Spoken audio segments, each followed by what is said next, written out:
Hello, everyone, and welcome to episode 54 of the What the Sheep podcast, where myself and Alana will be discussing and breaking down and potentially freaking out over Exandria Unlimited episode 5. Thank you all so much for your patience. I know we weren't able to stream on our normal time slot, so just thank you for hanging out, and I'm glad you're all here for our discussion. So, without further ado, let's dive right in, starting with another interesting thing, but again, another thing that leaves more questions than answers. In the beginning of this episode, before they left by Rodin, Opal mentioned her father. Before they left, it was just a brief mention of her father. And at this mention, Opal's necklace that she wears that seems to have some kind of a connection to Ted, whether Ted is within this necklace or it's just something. I don't know. We don't really know. Again, more questions than answers. But it's curious that the necklace broke at the mention of her father. Now, it could just be a coincidence. It might not have any connection at all. But it could also be something a little bit, more important. Perhaps her father played a role in whatever happened to Ted, or there's something going on there. There's some kind of Ted has some strong feelings towards the father somehow. Because she did say like this is how she tries to talk to Ted through the pendant itself. Mm-hmm. So the fact that there is it breaking. It's that one thing of like with Opal and Ted where it's just like we just need to know that a little bit more. Like we keep getting the little fragments of what's going on with Ted. Yeah. And we just want a little bit more. I'm still a little confused with Ted, because it feels like she is, and we got a little bit of confirmation later in this episode that Ted is within Opal, but Opal doesn't seem totally freaked out by that. Mm-hmm. It feels like would freak me out if you think that your sister is out in the world, but then you learn no, she's actually within you. I don't know. It could be something like how Opal is still somewhat, like, I guess, ignorant to the full extent of what this connection is, perhaps. And so that, ignorance causes her to not be afraid, since she doesn't fully understand what this really means. If, if she really is inside of her, or if she's, somewhere else, and it's just sort of like a projection sort of deal. Yeah, I guess so. It's just, it feels bad. It feels like Ted's dead and because inside her sister. We can assume meta wise that Ted is probably dead, maybe. And maybe Amy knows that, but she wants to play Opal as a more naive character, which is what she said she's not as world weary as maybe some of the other people are, maybe Oram or something. So she doesn't fully understand the darker side of the world and all of that good stuff. So similar to Jester when she first set off on her journey, she was very naive to the world. And perhaps they could always communicate somehow, through maybe that's a sending stone or something. The necklace, but that'd be interesting. It's but it's also that connection. She clearly understands that her magic comes from Ted. Mm-hmm. So, I want to know more about that warlock relationship. Because, it's a very interesting, unique take on, patron and patron magic. Mm-hmm. I just want to know the answers. I know. I mean, we only have 3 episodes left after this one, so stuff's getting crazy. I think the way that Thea Rai is so supportive of Opal and supportive of this is your sister, you should love your sister, because we got a little backstory from her about how she lost her sister. I'm wondering if there is some connection to what happened pre-stream or in this week that they lost, where Ted was also there, and Thea Rai remembers that. So whatever they did in the Feywild or whatever they did somewhere else, she remembers what happened to Ted, which I hope's the case, because I feel like that would be a nice answer. But who knows?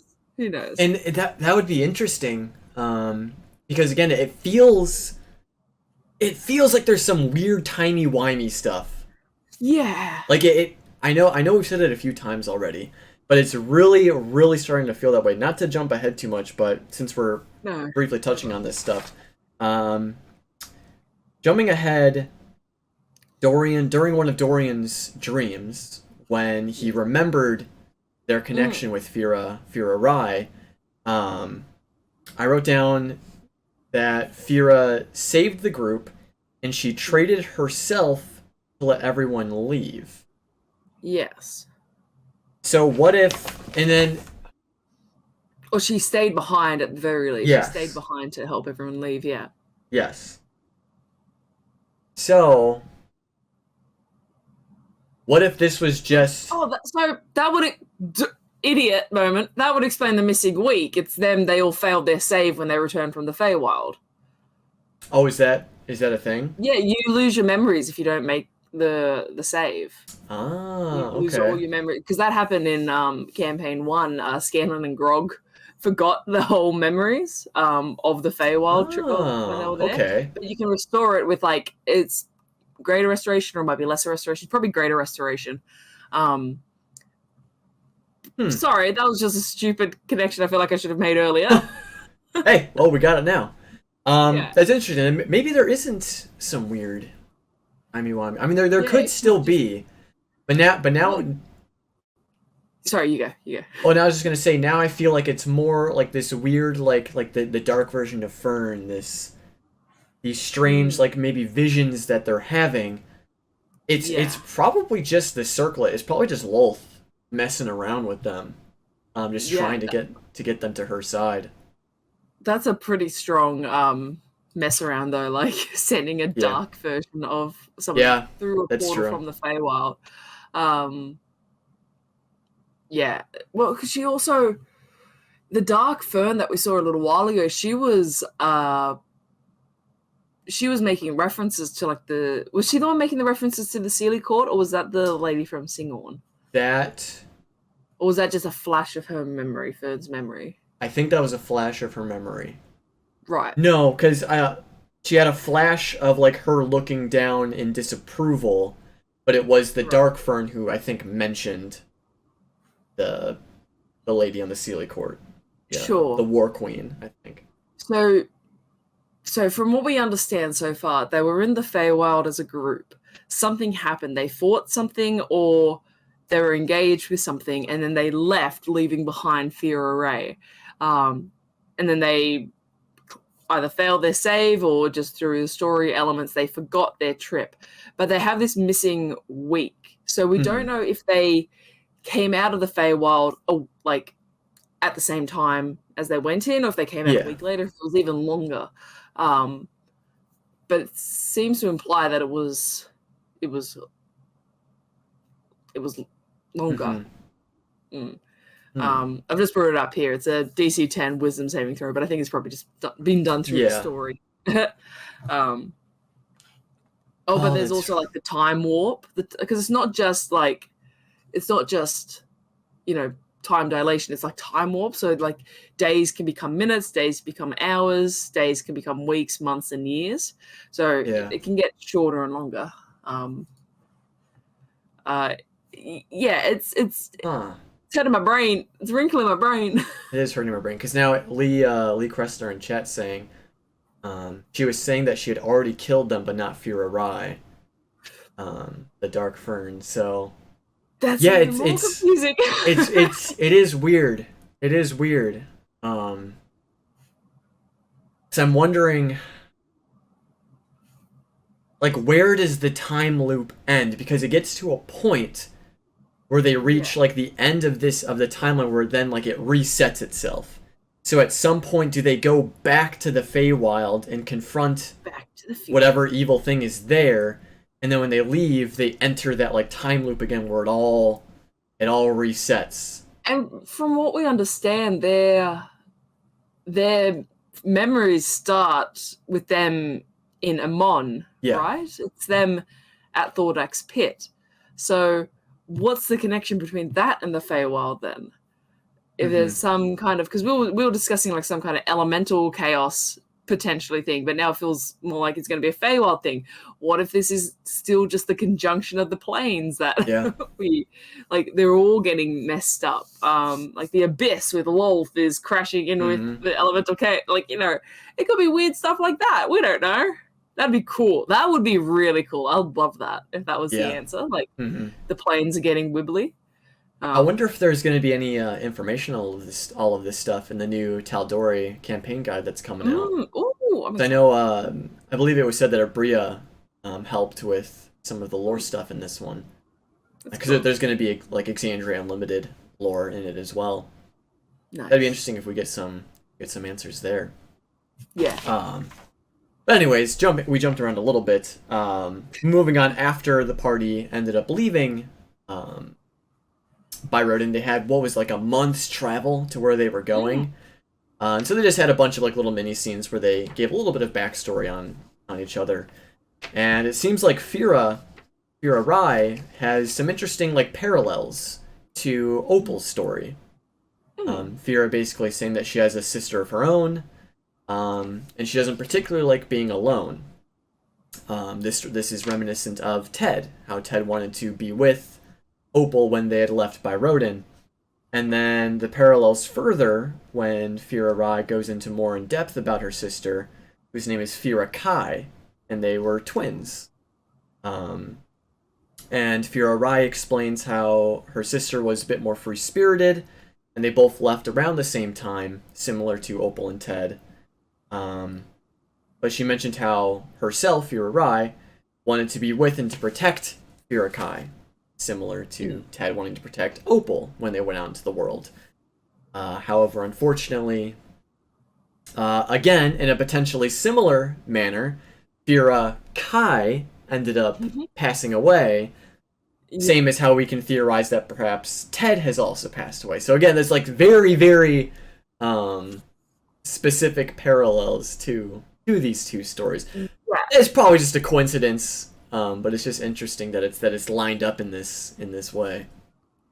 Yeah, and to think, I want to know a little bit more about Anjali's involvement in the setup of the campaign. Yeah, because I want to know, was she initially meant to be in it from the beginning? Because there was talks that she was traveling overseas, so she couldn't be there from the beginning. But if she was, what was that character going to be like, as opposed to how she came into it later?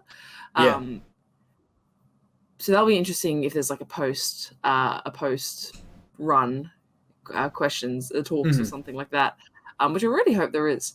But it feels like she has, clearly because she has her memories, it feels like she has more information than the other players. So I'm wondering if you said if that was a coincidence or if that was kind of planned, her also having a twin, her having these similar circumstances to Opal. And she's just come in also as this very naturally protective character. So I think it makes sense that she's going to like focus in on the one that is having this crisis so easily. Like she's doing that really well. I love that. She's I don't want to use the word mothering, but she's essentially like mothering the group. Which is nice. But no, it is that mystery of like, what is going on? I know, and we keep coming back to that. Almost, I feel like a broken record at this point. But like with all of these characters, like we're learning so much in a way, but we're still missing just that one piece that locks it all together. That missing puzzle piece that really gives us the whole picture of what's going on here. But that's really what it comes down to. But it's still interesting getting all of these little tidbits. We got a little bit more Dariax stuff. He has a brother named, I believe it was Tyros. I might be getting that name wrong, but I that's what I heard at least. So that's interesting. Whether or not this brother will have any impact at all remains to be seen. Probably not, but it's a big bad. Yeah, Tyros is the big bad. He's on an island with Vandrin. But real quick, going back to this timey-wimey stuff and this like time loop, I'm wondering if it ends differently each time. Like just this previous time, it was Fira Rai that sacrificed herself. and maybe in previous like time loops it was maybe Orem that sacrificed himself, and then Oh they my carried god. on, or someone else, and it was someone else that put on the circlet. And just this most recent time, maybe it was Fern who put it on, and that's why there's the dark vision of Fern. I'm wondering if it ends with one of them putting it on and another person sacrificing himself to save the or to save no that didn't die and everyone else did, if that makes sense, because it was Fira Rai who lived and everyone else died, and it was Fern who put on the circlet. So I'm wondering if that's just the most recent like time loop that happened, maybe, if that makes any sense. Yeah, but then she did say that she killed everyone, so maybe Yeah. putting on the circlet didn't save anyone. True. True. Um, No, it's weird. oh, it's weird. Because now it's feeling like in this, like if we're buying into this time loop theory, it seems like this round is focused on Dorian. It seems like the Lulth has like hyper focused on Dorian. Yeah, I feel like each episode is focusing a little bit more on one character each. Mm-hmm. So you're right. Like last episode would have been Opal.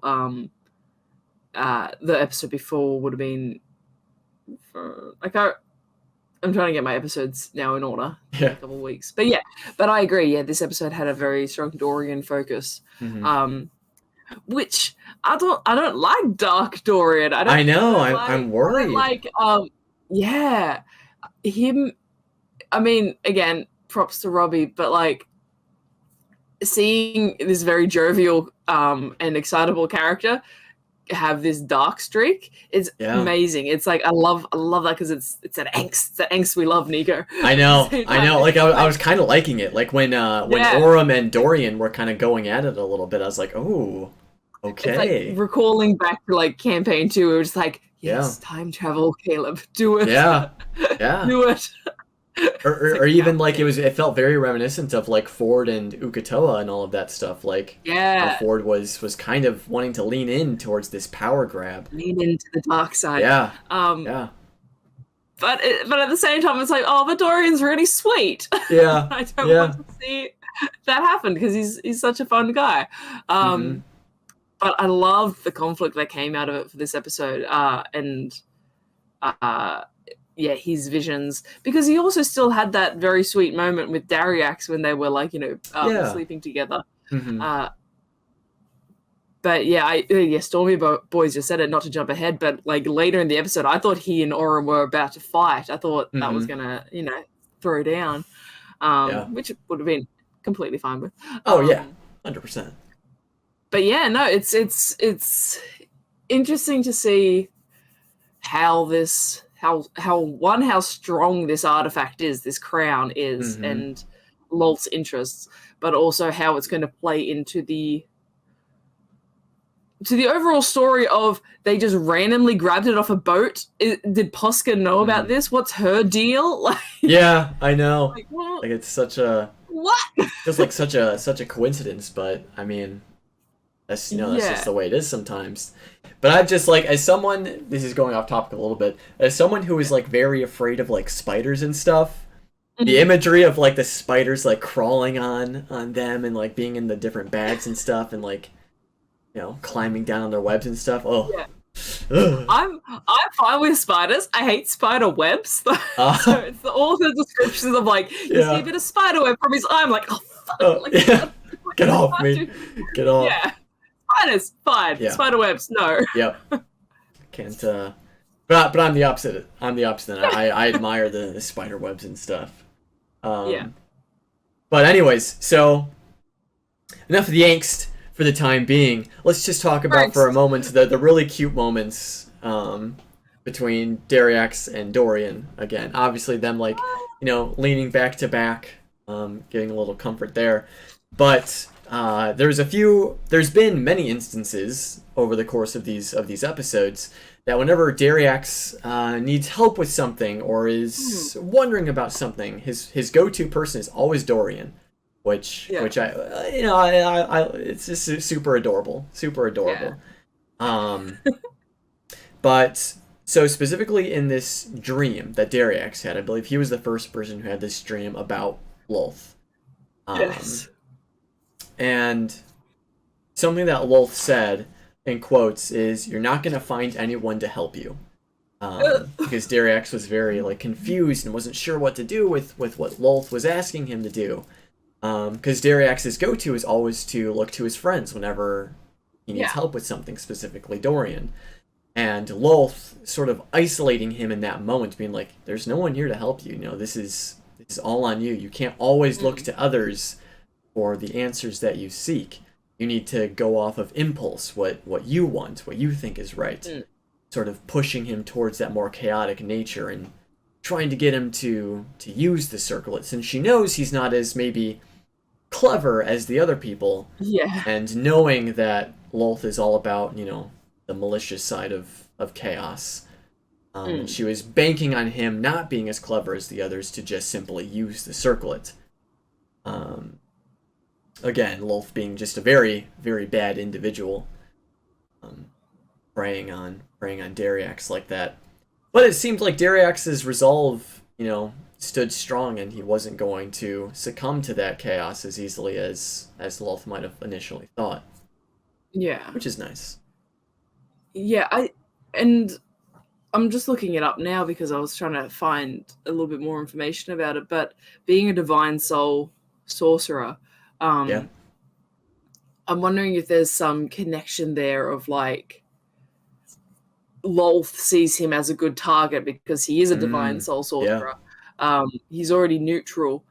He would be like an excellent vessel, or he would be an excellent kind of champion to have. But that also applies to everyone else, pretty much, which is why she hasn't targeted Orym yet, but I think that's because he is maybe a little harder to target, or she sees him as a very less viable option.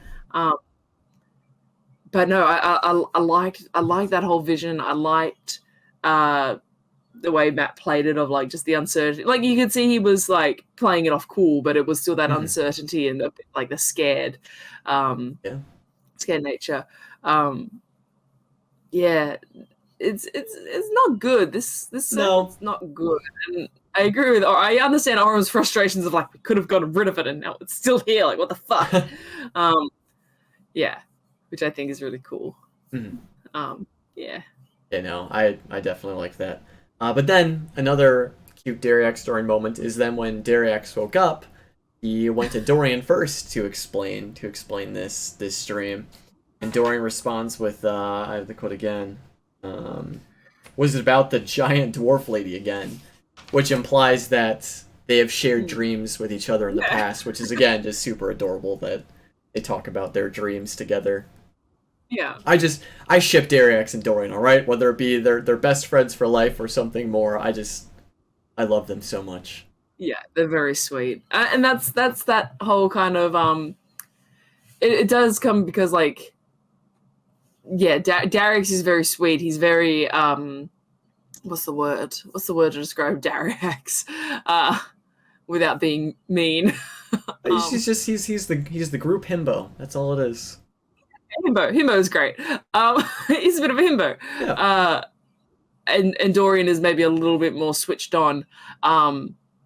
But that's what concerns me even more with him when Dorian gets dark, because it's like, oh no, but like how would Dariax feel about it? Oh. Like, are Dariax and Dorian gonna fight at the end? Are they gonna share the circlet? Like just have kind of like both on? Yeah.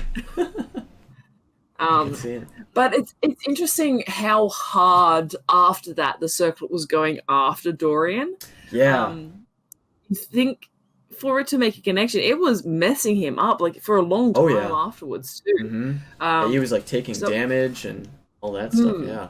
So I'm wondering if there's something more to it, because that's pretty intense for just for a vestige. But I feel like there is some greater influence of this thing. Like it's been I know it's in world, but it's like been homebrewed a little bit extra by Abria for this effect.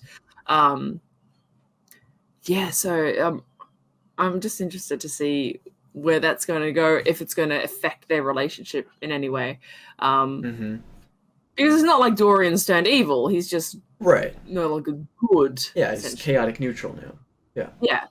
Which is always fun. And yeah, because he was taking the damage when he was still chaotic good. Then he had that vision where it seems like Lolth has now locked in on Dorian. And she said something along the lines of like, it's you're on our side or something like that. Like it's Yeah, and he's because the whole question was like, he's like, how do I get you to leave us alone? And she's like, give me someone else. He's like, I'll give you Posca. yes, And yes. she used that as the bargaining tool, but then at the end she revealed, "Don't worry, I'm already working on Posca," kind of thing. So this was more just a test for Dorian, which Yeah, he you would sacrifice passed. one. You would sacrifice one to save Yeah. your friends.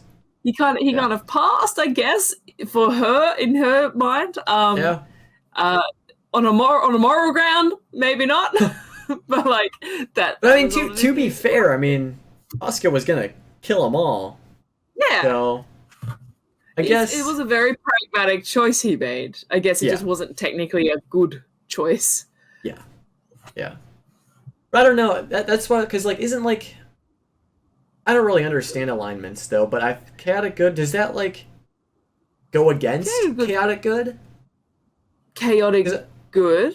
Because wasn't Dorian chaotic good before? So like sacrificing Posca, who is a generally evil person, to save his friends, is that like, does that go against a chaotic good nature? Well, I would say probably dealing with a betrayer god to do so. Oh, okay, yeah. That makes sense. I think it's probably more that, because it was seen. It was making a deal with Lolth. Yeah, his friends weren't currently in imminent danger. Yeah, he was making a deal to like. Gotcha. Yeah. Okay, yeah, that makes sense then. That makes sense. Yeah, I forgot that it was a deal rather than like a hypothetical situation.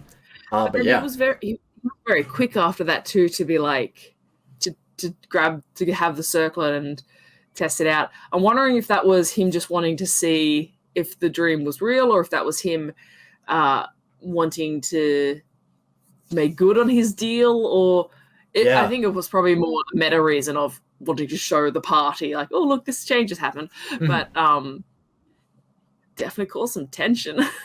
I know. And again, like we were saying before, I mean, we love the angst, we love the tension. And I feel like it's only it's only going to get worse now, because as sad forever. Yeah. Because it seems like Lolth is very much present in this group. And I think it was a vision that Opal was having, perhaps, with Ted. And this is where we sort of got the idea that perhaps Ted is inside of Opal, whether it be through this necklace or like physically, like inside of her, like metaphysically, I guess. But Ted was saying like, do you see her too? Or like, do you see her? And there was someone watching her. Now it could be Lolth, or it could be that Singhorn lady, that Neil Salar, something or other. Can't remember her name. First name started with an M, and the last name was like Neil Salar. It's I've got it right here. My Mirata Nessalor. Nessalor, yeah. But I'm trying to find that. I'm trying to find that part. Yeah, when she said, "Do you see her?" Because that was. I can't remember what that was. And so, and okay, and she is going around plugging up a bunch of like Fey stuff, right? Like Fey leakage, Fey magic stuff. We saw it at the end. The thing we saw was that like she had a residuum chunk or spike, and she was doing something with it that caused the jungle to not be happy. Yeah. And she was also messed up, because the description at the end, not to jump ahead, the description at the end was that she was like bloodied and bruised and roughed up. So is she like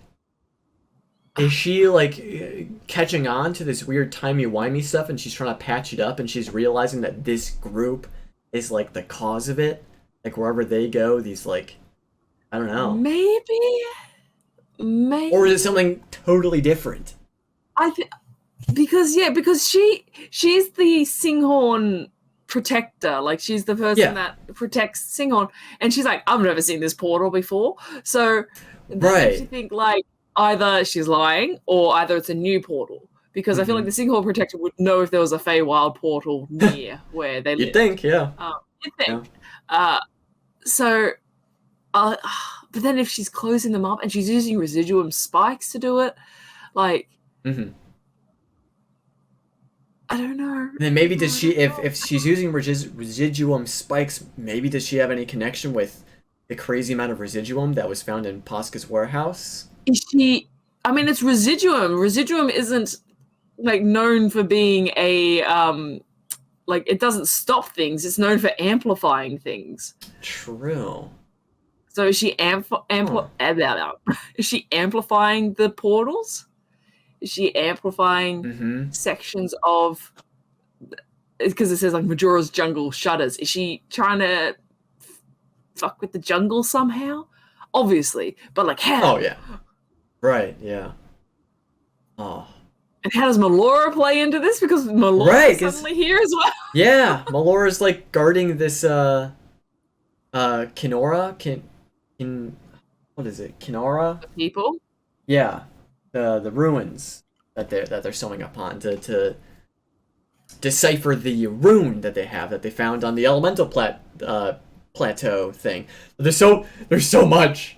There's so many threads.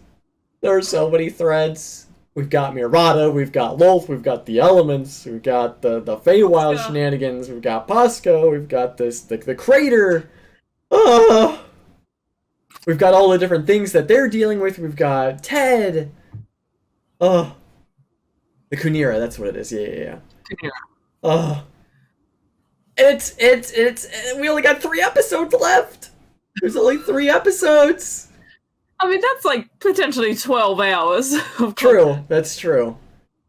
But it's like, oh my god. It's so much. It's so much. I don't know. I like my thing is like I don't know which one to like focus in on. I don't know which one is like the main one we're supposed to be paying attention to. It feels like the Lolth thing. And none of them. Oh, you mean True. the main storyline? The main storyline. Yeah. It feels like Lolth is the most pressing right now. That seems to be, but it could just be because they have the circlet. Like it just could be because of that. Because it feels like they're just on a fetch quest. Yeah. But we've got to remember the fetch quest came from this massive plateau rising out of the ground. Like, what's the deal with that? What's the deal with Thordak? What's the deal with like every weird thing happening in Imon?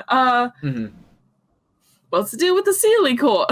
Like, what's the deal with Fern's grandmother? She's apparently lying to them somehow, or like. Oh man, it's fine. It'll all be wrapped up in 3 episodes. Why in Decisive Year do we know who owns the Blight Star? What was that shit from Isildur doing in Imon? Yeah. And what? Wait, where's Isildur? That's where it came from. Right? It's like Vasselheim, where Vasselheim. Oh, is. okay. She said it was from that continent. Huh. But. Could be no. Yeah. I don't know. Oh. And then, as you say, we've got 3 episodes left. It's like like they're also level 3, and they're having conversations with these gods. Like this party is wild. It's wild. Yeah, I love it. Yeah, I've got no idea. And that's where, like, because the Major T brings up, to be frank, I think it's going to be ending in a TPK. That could be because, like, I'm only, like, I feel like at this point, I'm really only, like, 20 to 30%, like, bought into the time loop thing. But if it is a time loop, and it does end in a TPK, that would make sense, because at the beginning of all of this, the Dark Fern said that she had killed everyone except for Fira Rai. So, if it does end in a TPK, it could be because someone put on the circlet and killed everyone, but someone was left alive. In the previous case, it was Fira Rai. In this case, maybe it's Dariax, and, like, Dorian's the one who puts on the circlet, and Dorian kills everyone, but Dariax, like, survives or something because Dorian couldn't kill Dariax or something like that. I don't know. I really don't know. Set time for them to like go back. Like I don't know if there's no real D&D mechanic for Right. That's why I'm like only like slightly bought into it. It's probably not. And this is just Lulth's chaotic nature playing with their minds. Yeah. Unless it's their boat and the figures on the boat that were dead were them. Oh, there it is. And Dune was in the shadows. There it is. The whole time. There it is. Gotta sneak it in somewhere. Yep. Oh no, because no, I won't. Were you about to go on a Theros Dune tangent? Oh no. I won't. I'll hold back. Next episode. We'll get the Theros Dune drops for sure. Theros Dune's corner. Where it's just 30 minutes of me talking about Theros Dune. Yep, I'm here for it. But no, let's put our minds at ease for a little bit and not try to break them as we figure out what the heck's going on. Let's just talk about some good old fashioned Florida Gator wrangling. Since they went against a Fey Gator, and Opal showed us how it's done, how they do it down in Florida. I do believe this was a crocodile. Yes, a gator, a croc. Yes. Crocodile wrangling. Flow croc. But I just, in this moment, I think everyone, I think the most endearing thing about this campaign is that it feels very much like a home campaign. Like we can see ourselves in this campaign. We can see these situations that we found ourselves in as players and as a DM. It just feels very, very relatable. Whereas like the regular Critical Role series, while it is relatable to some extent, it does feel very like professional. Like it does feel like like on a professional level. A performance. Yeah, a performance. Yes, that's a very good way to put it. This one does feel very homey and stuff.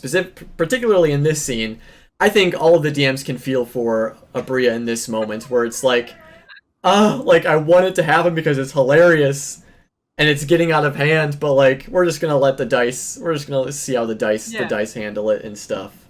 And then of course the dice going in Opal's favor and successfully flipping the crocodile, which is hilarious. And I love the moment of like Abria was like, roll a deception check on me because I don't believe that you can that actually happens with like crocodiles or alligators. It's just a super, super hilarious scene. No, it was a lot of fun, especially after a lot of the as you say, the concerning elements, and the angsty elements of earlier in the episode. It was nice just to have a fight with a big old croc. So yeah, no, I agree. That was a really it's always to the DM's dismay when the party circumvents a cool encounter with just something totally ridiculous. It's like, okay, I'm gonna have them fight this really cool crocodile, and there's gonna be like terrain elements where if they step near certain things, the status effect happens because of the plant. It's gonna be super dynamic and super cool. Oh, okay, they're just gonna flip the crocodile and not even fight it. Okay, sure. Yeah. And then was it before or after? Sorry, before or after the crocodile that Melora started speaking to them? Or was it? It was before, wasn't it? I think it was before.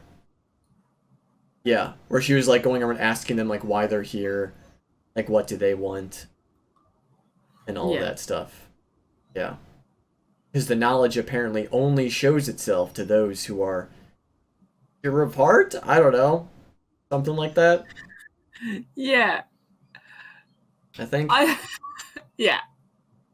don't know. Fully understand how all of it works. It's God business. They do what they want. Yeah. We'll let the gods worry about it. Oh gosh, what was I going to say? But yeah, and then after the whole Gator scene when Dorian put a muzzle, like wrapped a rope around the crocodile's mouth, and Abria's just like, you know what? Encounter's over. It's gone out of hand. We're done here. I tried. That's so good. It's so funny. It's so funny. But they, yeah. So, but they also like went there specifically to get the runes, which now we know weren't the right runes. Yeah. So they're going to continue further going. Mm-hmm. They're going to continue going further into the jungle. Yeah. Yeah. But it was after this too that's when the kind of the conflict started happening between Dorian and Orym. Which, yes, if look into my veins, I know. so good. Yeah. And what was it? You said it before this stream, where Yeah. Orym wanted to take the circlet away from Dorian because it was Yeah. doing some What did he say? I have it here. some stuffy stuff.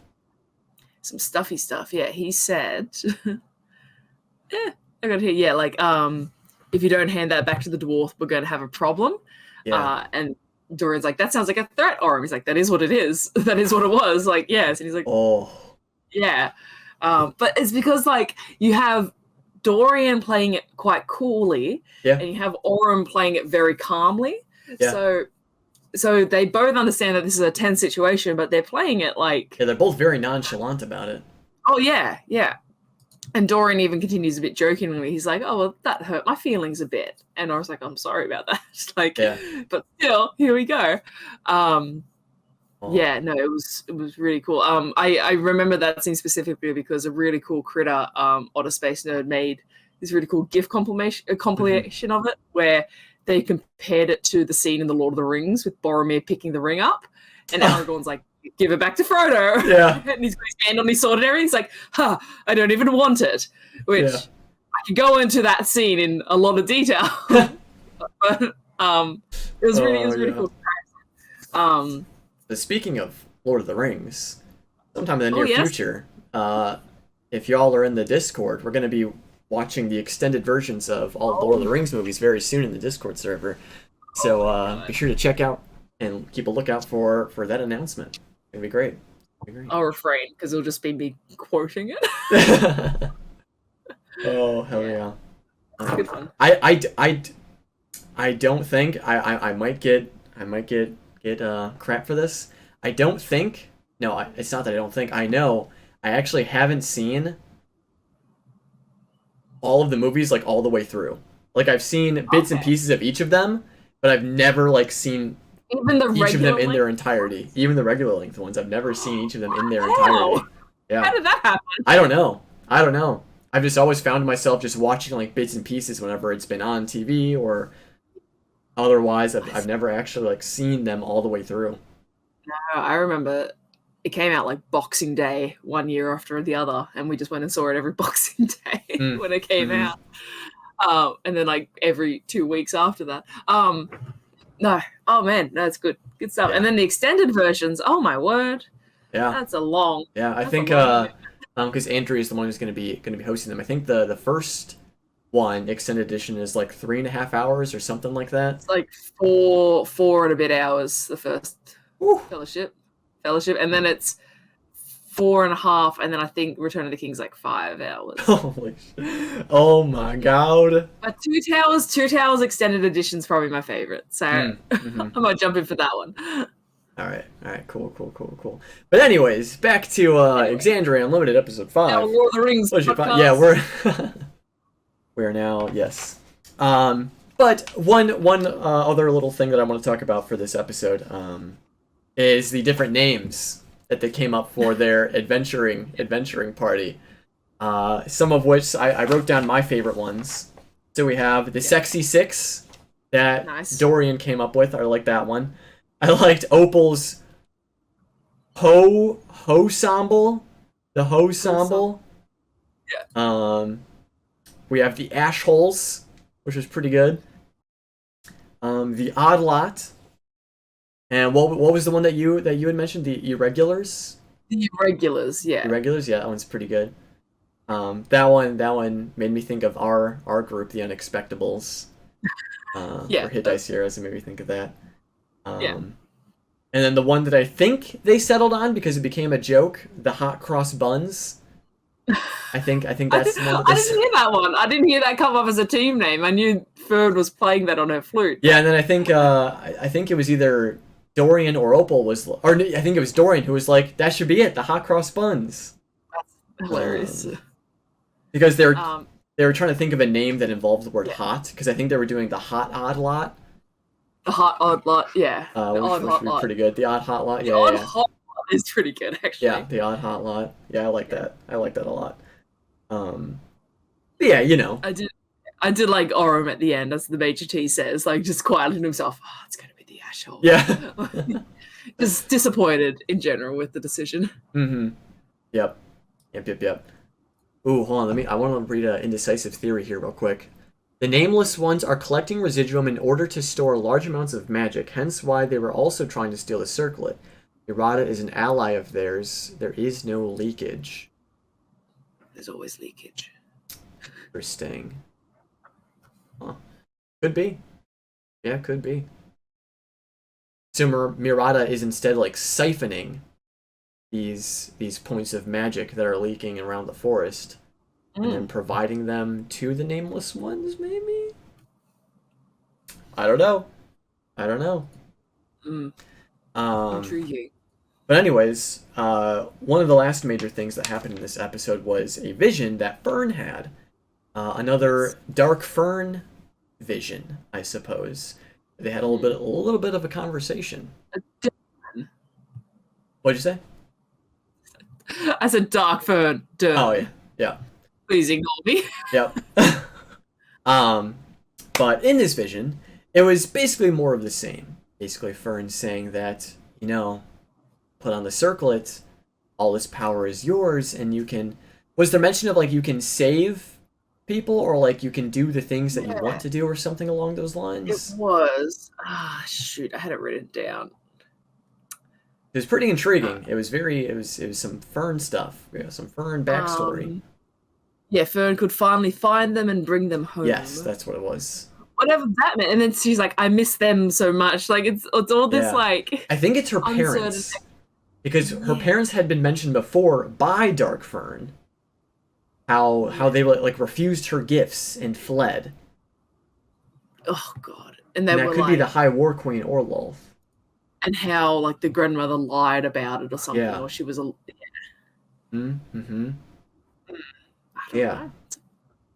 But and it seemed like Fern was like partially interested, but then like kept herself in check and was just like, you know what, you're gonna have to do more than that to convince me to put it on. But it really, oh my gosh, like it seems like she's like humoring it almost and considering putting it on, which I'm all for. I love the angst that would bring. Dark Fern's so spooky, and I love Soft Fern. Oh, but it's always the softies you got to worry about. She's only really soft in her voice. She's true. She's quite scary in all other aspects. But yeah, Fern's voice.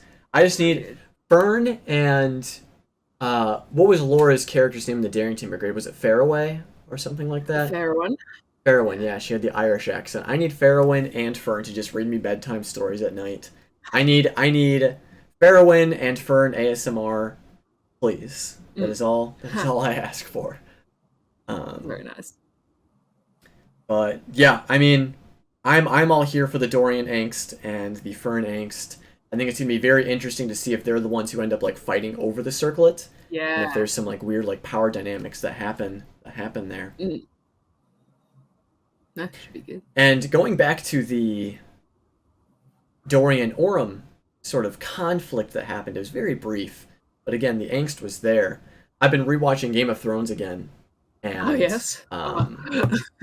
just love how clever and intense the writing is in the earlier seasons, specifically when like certain characters have one-on-ones. Specifically like Ned Stark and Jaime in early seasons, the one-on-ones they have, they're like threatening each other with just the undertones of what they're saying to each other, if that makes any sense.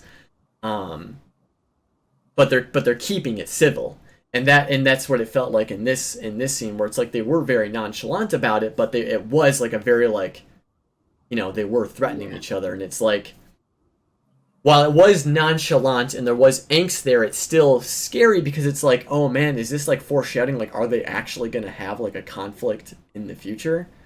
It's just like, oh Yeah. god, now I'm It's like worried. keeping it friendly for the children, but then like Right. Yeah. yeah. Oh no. Not. I mean, I'm looking forward to it, but I'm also not looking But forward to it. also have But I'm also terrified of what's going to happen. And it's like we don't even have to like guess when it's going to happen. It's going to happen in the next 3 episodes. three Like there are episodes. Yeah, it's three gonna be episodes left. some kind of thing is gonna come out of it. Yeah, Um it's been a slow build, but now it's sort of it's been a slow build, but now it's picking up the pace a little bit. And obviously, as I said literally sentences ago, we're approaching the climax rapidly because we only have 3 episodes left. yeah. So it's like, what's the straw that broke the camel's back? What's the event that happens that just full sends this group into chaos? Or will that even happen? I don't know. Yeah. I'm so sorry. I've got to run very quickly. I'll Oh, just be no back in a problem. minute. I can But vamp. I can damn. vamp for a second. Yeah. No problem. How's everyone else feeling about where the party is so far? I see a lot of people saying that Dorian is very Anakin-esque. I can see that. Where they're like good natured at heart, but maybe they fall to the dark side because they're trying to save the ones they love, but in turn it just goes very bad and confused. Yeah. I think that's a lot of people. I think a lot of people are confused. I think a lot of the criticisms, I suppose, for this series is just people are just confused. There's just so much happening. They don't know which threads to follow, which ones to care about. There's just so much being thrown at us that it's just very hard to follow and get into because there's all of these things, and because it's only 8 episodes, it's hard to fully get invested into what's going on. I think those are valid criticisms, but I think it's also okay to just enjoy it for what it is. It's just a nice journey through Taldore, meeting characters we haven't met before, listening in on all these interesting story threads, and just seeing where it goes. I've been enjoying it. I love the chaos. I love how this series is very relatable in the sense of the chaos and just the various things that have happened. All I got was Peach Jam. Yep. I really think it's going to end in the TPK. It definitely could. It definitely could. I hope it doesn't, because I do really like these characters. But it would be interesting if it does. I feel like the forces that they're dealing with do lead me to believe that it could end in a TPK, but ultimately we'll have to see. I don't want it to end in a TPK, but I think it might, yeah. I think it's very possible. But we'll have to see. We'll have to see. Lolth is a force to be reckoned with, obviously being a betrayer god. But Posca seems pretty powerful. All these different things they're dealing with seem really bad. I think it was going to be 10 episodes and it went bad. That'd be interesting. Where did you hear that? I don't think I've ever seen a campaign end narratively in a TPK. That's true. I mean, some of the campaigns I've been a part of ended in TPKs. But that's the nature of low levels, Low levels are very, very deadly. I love everyone involved. Love the characters. I think I probably would have preferred this series more if I watched it all at once. Mm. That's a good point. Good point. If it is a TPK, I hope it is a quick and painless death, but it will most likely be a long battle if it is. Maybe. I disagree on that point. I think if it's going to end TPK, it's going to be like a sudden bang, you're all dead kind of thing, or some kind of cataclysmic, not necessarily combat death, if that makes sense. Yeah. It's going to be some kind of like, and then Thordak drops a mountain on you. Like, oh god. And everything goes dark. Yeah. Could be. And then you wake up. It was all a dream. Oh god.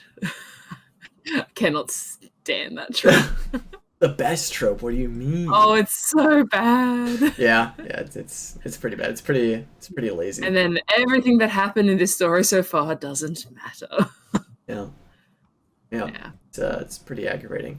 But do we have any other closing thoughts and feelings about this? When you walked away, we were pretty much just talking about how we just feel about where the story is so far and where they're going, and just how we feel in general.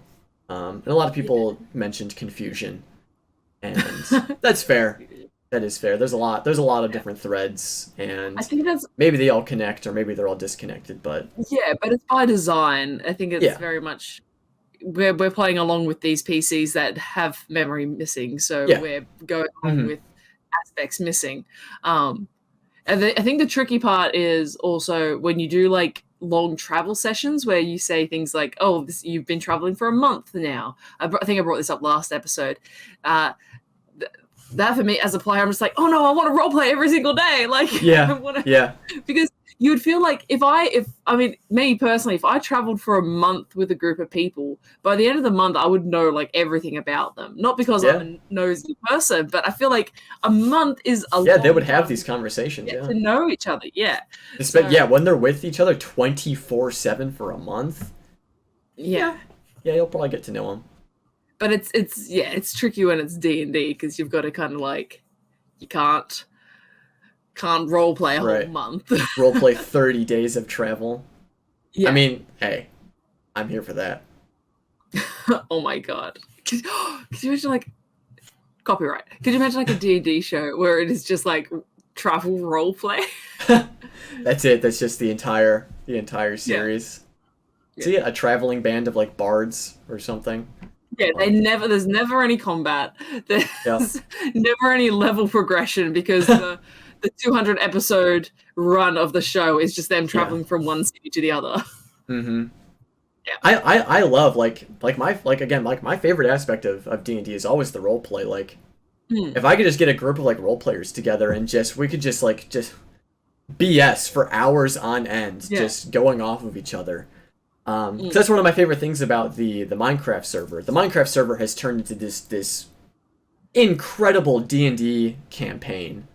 With story arcs, everyone has their characters that all have their own stories and stuff. Like the Minecraft server, the Discord server has turned into just the most incredible thing that I never thought possible. Um, but my favorite thing to do is like when a bunch of people are online, we just do improv scenes. We just pick something to go off of. One of their characters is going through something, and we just take it and run. And we just there's no planning, there's no prep for it. We just see what happens. We just RP through it all and just see where it takes us. And it's just super fun to. That's my favorite aspect of like of D&D. While I do like to plan for stuff, like as a DM, I do also just like to come up with things on the fly. Like I feel like for me, some of my best like DMing moments have just been things that have just come up in the moment, that have just fit with what's happening. Um, and I feel like that's the case because again, you can't plan for anything. So when the unexpected happens, you have to think of like, okay, how is this gonna how are we gonna work this? How are we gonna make this work? Yeah. So that becomes a huge part of it. So, I think I was saying that to you either last week or the week before with Hit yeah, Dice Heroes. yeah, Something happened in Hit Dice Heroes where I'm like, well, these next 5 pages don't exist yeah, anymore. Like yeah, these notes, like I mm-hmm, might save it for later, but like they just don't matter anymore. yeah, And it's wonderful and terrifying when that oh yeah, yeah, um, yeah, no, it's really cool. I like that aspect of D&D too, oh yeah, and I like to say I love roleplay, and I love it when my players roleplay too because I can just kind of like sit back, yeah, yeah. let it happen. But again, yeah, bringing it back to Exandria Unlimited, that's why that's why I'm enjoying it because it just feels very relatable. I can see myself at that table having those similar experiences and stuff. And I think that's the main like endearing thing about this little mini story that we get to see. Yeah, I think I'm enjoying the characterizations, and I'm also just enjoying the kind of very clear reverence and knowledge that Abria has for Yeah, Taldore, which I find really cool. yeah, Um, yeah, that's probably the things I'm enjoying the most. definitely. Yeah. Do we have any other closing thoughts or feelings about the episode? Farrah's Dune's behind it all. Yeah, you heard it here first, folks. There Well, is we've Dune. already made the connection between Ted, Terra's Dune. Ted So is Dune, yeah. Ted is Dune, yeah. So I think I'm good. Yeah. Yeah, I think we're there. Yeah, I'm super interested to see how the angst is going to build. As always, that is what I'm here for. That is all I Yep. want. I need my angst fix, and then I'm good. Um, so yeah, if we feel satisfied with that discussion, then we can go ahead and call this one a wrap. So as always, thank you all so much for joining us with this discussion. It's always such a pleasure getting a chance to chit chat and talk about it and discuss and break down exactly all of this chaos that's going on. So thank you to all of our chatters and the lurkers who decided to stop by for the live stream, and thank you to everyone who's going to be watching this when we upload it to YouTube and Spotify and wherever else this podcast may find itself. Thank you so much for watching, participating, and supporting us through it all. We appreciate you all. And as always, don't forget to love each other. Spread the love to everyone you meet and everyone you see. The world needs more love in it, but most importantly, don't forget to love yourself. That is the most important thing you can do, so make sure you're taking care of yourself. Eat some food, drink some water, get plenty of rest. You deserve it, and I'm proud of you for being here. So, with all of that being said, I hope you all have an absolutely wonderful rest of your morning, day, evening, wherever you may be on this glorious earth, and we'll see you all very soon. Bye, everyone. Bye.